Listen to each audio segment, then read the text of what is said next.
بسم اللہ الرحمن الرحیم۔ السلام علیکم۔ پاکستان کی جوابی کارروائی اور آپریشن بنیانم مرصوص اتنا کامیاب ہوا کہ بھارت چند گھنٹوں میں ہی گھٹنوں پر آ گیا۔ کیا آپ جانتے ہیں کہ بنیانم مرصوص آپریشن کیا ہے؟ چلیں اس پر بات کرتے ہیں، اور آپ دیکھ رہے ہیں دی نالج۔ 22 اپریل 2025 کو مقبوضہ کشمیر کے علاقے پہلگام میں ایک حملہ ہوا، جس میں غیر مسلم سیاحوں کو فائرنگ کے ذریعے نشانہ بنایا گیا، جس میں 26 افراد ہلاک اور 22 زخمی ہوئے۔ حملے کے فوراً بعد بغیر کسی تحقیق کے بھارت نے حسب روایت سارا الزام پاکستان پر لگا دیا۔ انڈیا کے میڈیا نے اس واقعے کو خوب اچھالا اور ایک بار پھر جنگی جنون کو ہوا دی۔ 23 اپریل 2025 کو بھارت نے جو سندھ طاس معاہدہ 1960 میں ہوا تھا کو معطل کر کے پاکستان کے دریاؤں کا پانی روک دیا۔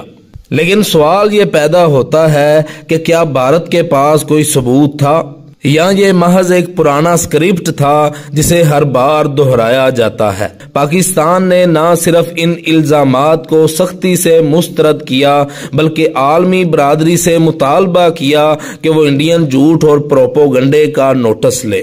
اور معاملہ یہیں ختم نہیں ہوا۔ پھر بھارت نے 6 اور 7 کی درمیانی رات تقریباً 12:30 بجے پاکستان کے کئی شہروں پر میزائلوں سے حملہ کیا، جس میں مظفر آباد، بہاولپور اور مرید کے شامل ہیں۔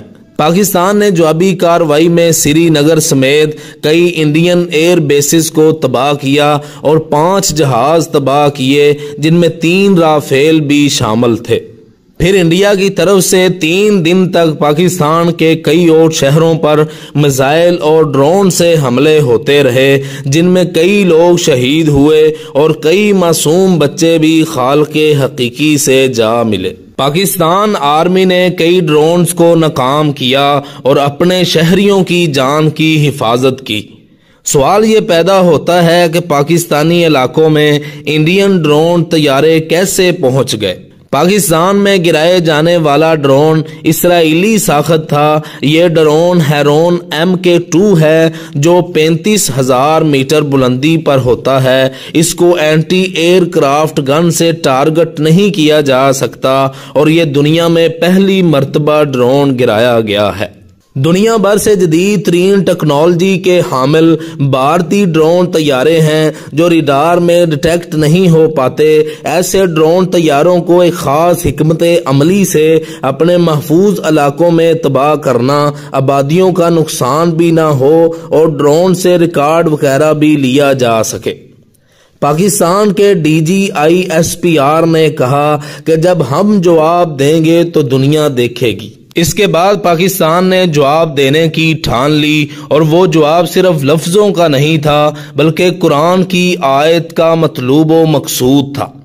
ان اللہ یحب الذین یقاتلون فی سبیلہ صفا کأنہم بنیان مرصوص۔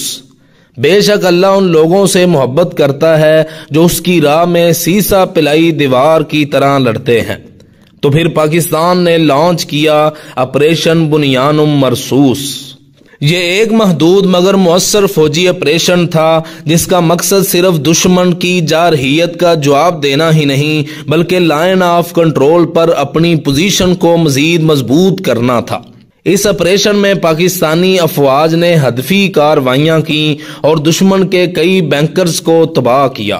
بنیانم مرصوص کا مطلب ہے ایک سیسا پلائی دیوار، اور یہی پیغام تھا۔ پاکستان نہ صرف دفاع کرے گا بلکہ ہر وار کا بھرپور جواب بھی دے گا۔ آپریشن کے دوران پاک فوج نے نہایت تحمل اور مہارت کے ساتھ مظاہرہ کیا تاکہ شہری آبادی محفوظ رہے اور دشمن کو ایک واضح پیغام بھی ملے کہ پاکستان امن کا خواہ ضرور ہے مگر کمزور ہرگز نہیں۔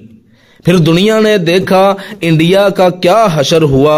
پاکستان ایئر فورس کی جانب سے کئی انڈین فوجی چھاؤنیاں تباہ کی گئیں اور 2 رافیل اور گرائے گئے، جن میں سے ایک پاکستان کے علاقے آزاد کشمیر میں گرا اور عورت پائلٹ بھی گرفتار ہو گئی۔ اور جو میزائل بھارت پر پاکستان کی جانب سے داغے گئے ان پر ان بچوں کے نام لکھ کر ان کو ڈیڈیکیٹ کیے گئے جو انڈین حملوں میں شہید ہوئے تھے۔ جس کے بعد انڈیا امریکہ کی سماجت کرنے لگا کہ پاکستان سے ہماری جنگ بندی کروا دو اور سیز فائر کا معاہدہ زیر غور آیا۔ اگر آپ کو یہ ویڈیو معلوماتی لگی ہو تو اسے لائک اور شیئر ضرور کریں اور کمنٹس میں اپنی رائے دیجیے، اور ہاں سبسکرائب کرنا نہ بھولیں، کیونکہ آپ دیکھ رہے ہیں دی نالج اردو۔